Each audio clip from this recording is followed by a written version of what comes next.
The Premier League season is finally over, and I'm so glad that it's over. The Manchester United fan in me has not enjoyed this season. I think at least 30 games have been awful, and we've won probably like 10 awful games. But we're going to do our season review. Manchester City are the first Premier League team to do the four-peat.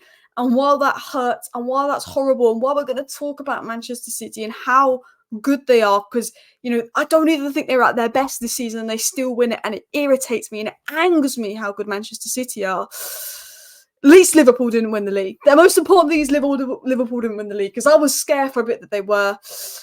I don't know who I'd rather win the league, Arsenal or City. Maybe Arsenal, someone different, but their fans are so loud online. They're so annoying, but probably deep down I'd rather Arsenal win than Man City. I'm jealous of Manchester City. I'm very angry that Manchester City have won the league. And as good as Arsenal were, as much as Arsenal deserve to win the league, because Arsenal are amazing, City were amazing as well, that just shows you how good City are and have been this season. The fact that Arsenal won, I think, was it 19 out of the last 21 games or something, or 18 out of the last 20 games, had the most goals, the least goals conceded. Arsenal got more points this season than their invincible season. Arsenal were unbeaten against the big six sides in the Premier League, and Man City still won. They caught up Arsenal on points. The second half of the season, they did not lose. They did not lose at the Etihad in 18 months. And they have won the league. But what we're going to do with our season review is we're going to start from number 6, Chelsea, talk about them, then talk about Tottenham, then talk about Villa, then talk about Liverpool, then talk about Arsenal, talk about City, work our way up and review the top 6 sides. Hence why I did a video on Newcastle earlier, because I thought we'll review the top 6 sides and then we could talk about Glasner and the bottom of the table later on. So let's dive into my season review. And I'm not going to talk about Manchester United on this channel, because I have a whole other channel for Manchester United, and I talk too much about that club, which has had a bad season. But if we win the FA Cup, it's still a bad season. But if we lose the FA Cup, it's a disgraceful season, because at least we can still get into Europe. But let's start with Chelsea, who probably will get Europa League football, because I don't think we're going to beat Manchester City. I mean, Brighton outplayed us for the first 45 minutes, but we just got 2 goals and we won 2-0. Rasmus Højlund, baby. For Chelsea, I want to talk about Chelsea to begin with. 6th place Chelsea. What I thought I'd do is I'd just add these banners in the corner so you know when I'm talking about your club. So when I switch over to Spurs, I will do that. But Chelsea, what I want to say about Chelsea is only 3 teams won the last 5 games of the season, and that was Chelsea, Manchester City and Arsenal. In form for 2024, I think Chelsea would be in 4th place, which is pretty incredible. Cole Palmer also ends the season with the most goals and assists. And I think in a season that was very poor overall for Chelsea, what you did see towards the end of the season was progress. You saw elements of Pochettino's plan, what he was trying to do, progress, improvement. Caicedo starting to look maybe not like a 100 million player, but starting to look like a player that is very, very good. You're seeing sort of development in Chelsea's play. Obviously, there's messes at Chelsea. The fact that they'll probably sell Chalobah and Lewis Hall's gone and Matson's gone, the better younger players to raise money. There's definitely issues there with Chelsea, but you've got Cole Palmer, who is an absolute star. I mean, Foden, I understand why Foden gets player of the season, because Man City won the league and he was brilliant. I understand if Foden and Rodri won it, but for me, I would have given Cole Palmer player of the season just because he's done it in the circumstances of what's gone into Chelsea. 33 goal contributions, considering he was a bench player last season. I mean, the fact that Cole Palmer was a bench player at Manchester City last season that got barely any minutes just shows you the quality of Manchester City. But 5 wins in a row, and could have been 6 if they beat Villa, and they deserve to beat Villa, and they were robbed by VAR. I think while it wasn't the best season for Chelsea, I think the fact that they ended the season 5 wins in a row, they deserved to finish 6th place. They actually underperformed the numbers more than any other team in the league. They underperformed their XG and their underlying numbers more than anyone in the league, which suggested that Chelsea were playing better football than their points tally suggested when they were mid-table. We saw elements of that. It was just Jackson missing sitters. I think Chelsea in a good place to push on next season. It obviously depends what Chelsea do in terms of recruitment next season. They're ambitious, but they haven't always been the smartest. They've been overloading in certain areas, but I think if Chelsea don't sell some of their better players and actually sell the players they need to sell and buy the players they need to buy, I think they can do stuff with Poch. I think there's reasons why Poch could be sacked, but I think ultimately Poch has said, look, give me time, it's Chelsea squad. There's so many new players there. There's so many young players. There's a lot of work to do. And I think Poch has said, look what I'm doing. And I think overall it would be a very average season for Chelsea. But I think, the fact that you've ended the season better than you've started, the fact that your underlying numbers are good, you've got a better goal difference. Cole Palmer's had a brilliant season. You've got young players. Chelsea, I think, are in a position where they said, you know what, we've progressed from this season compared to last season. It wasn't great. It still was pretty crap at times, but we've ended it well, and we're starting to see what we're trying to build. We're starting to see progression, and I think people have got to remember this Chelsea rebuild isn't going to be done in one season. Back in the day, it could be done in one season by Chelsea spending a lot of money, but the Premier League's not like that. new managers coming in as a 2-3 year project, and you've got to remember that it takes time. Let's dive into Tottenham Hotspur, finishing in 5th place. Now, Tottenham started the season unbelievably well, playing not just fantastic football, but actually being top of the league and up the top of the table at points in the season. But they had a massive drop-off. Key injuries to Mickey van der Ven and Maddison were definitely massive in determining Spurs' seasons. But the injuries did not stop there. And then they had loads of players go to AFCON and the Asia Cup. And Spurs' sort of season went down the hole at the midway point. And while it didn't end the best, there's definitely elements of what Ange Ball is and why Ange Ball could work and be successful at Tottenham. I think the fact that they lost Harry Kane, I think the fact that they were atrocious last season playing atrocious football. If anyone had said to a Spurs fan at the beginning of the season, Ange is going to finish 5th place, only 2 points off top 4, which I think Tottenham so close to top 4 now. If they didn't drop those silly points to like other teams, they won one of the games that they lost, they would have got top 4. I think Tottenham fans would have said, yeah, 5th place. And I think because they started so well and they ended a bit badly, Tottenham fans are a little bit negative. But I think that Tottenham finishing 5th place is a good season for Tottenham. I think, we saw what Ange Ball could do at the beginning of the season. Yes, there's injuries, and I think Maddison hasn't been the same since he's come back from injury. But I think the most important thing for Tottenham was to end the season on a high, win that game against Burnley, win that game against Sheffield United. I think losing against Man City is what they wanted because they didn't want Arsenal to win the league. But I think the most important thing for of course, Tottenham was to end the season on a high, because they started on a high, it went to crap, and then they've ended the season on a somewhat of a high. Not finished in the Champions League, but they've ended on a positive note to go into next season and build. But I think Ange has just said, look, I need recruitment, I need the backing. I think if Tottenham and Levy, and it's a big if because it's Daniel Levy, back Ange Postecoglou, Tottenham could be in a good position next year. They've got Bergwall coming in. They've got good young players coming in. They lost Harry Kane, how bad they were last season. I think it's been a good season for Tottenham because, like Chelsea, while we 5th and 6th is not where Tottenham and Chelsea want to be, it's progression from last season. And while they've been inconsistent, there's been a lot of games we go, that's what Ange is trying to do. That's what Chelsea's trying to do. And overall, if I was a Tottenham fan, I'd be happy. Aston Villa have been absolutely battered against Crystal Palace. And that's the one positive thing about today, because it makes me feel better about Man United losing 4-0 because Villa lost 5-0. But Villa already had Champions League. They had nothing to play for. They could rest. They could rotate. Fair enough. Now, Villa have ended the season with their 2 draws and 2 losses in their last 4 games. And arguably, probably, Chelsea deserved to take points off Villa, which could have maybe seen Tottenham sneaking into the top 4 there. But Aston Villa get into the top 4. They've suffered injury issues like everybody else. And I think on another year, when if Newcastle and Tottenham maybe didn't have their injury issues, maybe Villa wouldn't have got the top 4. But I think there's no doubt in my mind that Villa deserved top 4. One player that really impressed me was Bailey this season. Watkins will get a lot of prop, but I really like Bailey. Camara's a good player, whether it's Diego Carlos, whether it's Pau Torres, their defenders have stepped in. Of course, Konza as well. Big injuries to players like Mings. I think Unai Emery deserves manager of the season. What a job Unai Emery has done. And Aston Villa will be playing Champions League football next season. That's massive for their finances. That's massive for the players they want to attract in the summer. And no one predicted Aston Villa 4th. I think I predicted them 8th. I thought they'd be the best team out of the Big 7, adding Newcastle to the Big 7 because of the Saudi takeover. But for Aston Villa to finish 4th, I mean, what an achievement that is. What a season they've had. I really like the look of Camara. They've got some really, really good players as well. And that brings me into Liverpool, who finished 3rd. Now, I think 3rd is a good finish for Liverpool. I think because Liverpool were in a title race and they went from 1 point winning the quadruple to top of the league to playing amazing to then this complete fall off where I'm going to say you played like Man United for about 5 games in a row. It might feel like a disappointing season for Liverpool, losing Klopp and all of that. But at the end of the day, when you look at Liverpool last season, not getting in the Champions League, you lost 5 midfielders, I believe, in Keita, Milner, Fabinho, Henderson, and I feel like you lost someone else, where you lost Beatic to a full season injury. So you basically lost 5 midfielders. So you had to bring 4 midfielders in Gravenberch, Endo, McAllister, and Soboslai, completely rebuild your midfield. You'd finished 5th last season. You have sort of players that have had injuries to Trent, injuries to key players. You won the Carabao Cup with young players.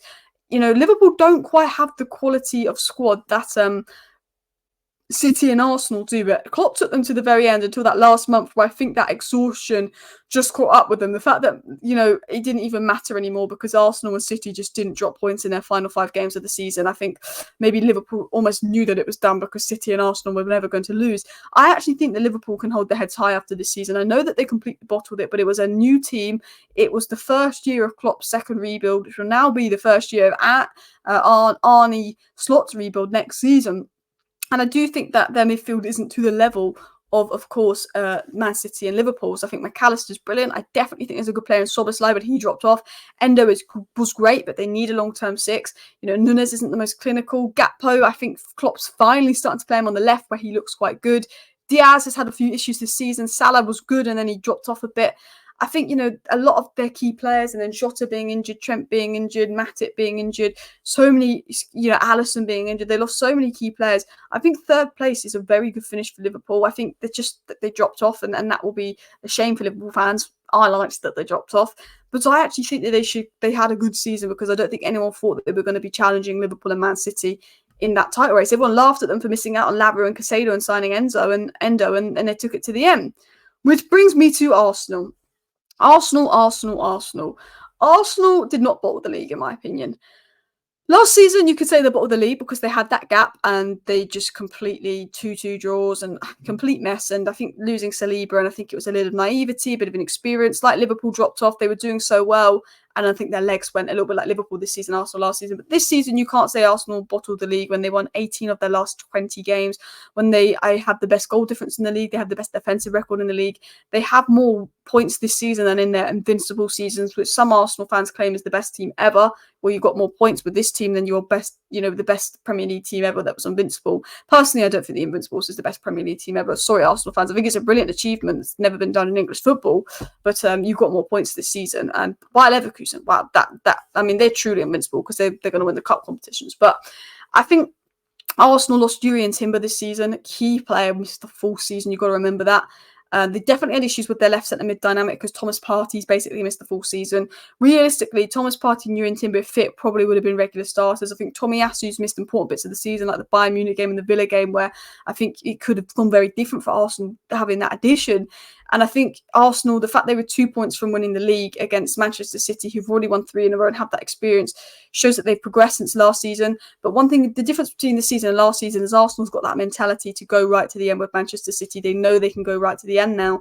I think they'll maybe want a striker. I think most importantly, they'll want that left centre mid dynamic. I think Rice is a 6. I think Odegaard's a class, but they'll want that midfielder to be the perfect partner for Rice. And of course, Odegaard, they've been linked to a few good players. I mean, Bruno Guimaraes would be amazing. De Jong would be very good. I think Kobbie Mainoo would be a good fit, but that's not going to happen. And he's not Bruno Guimaraes on De Jong level.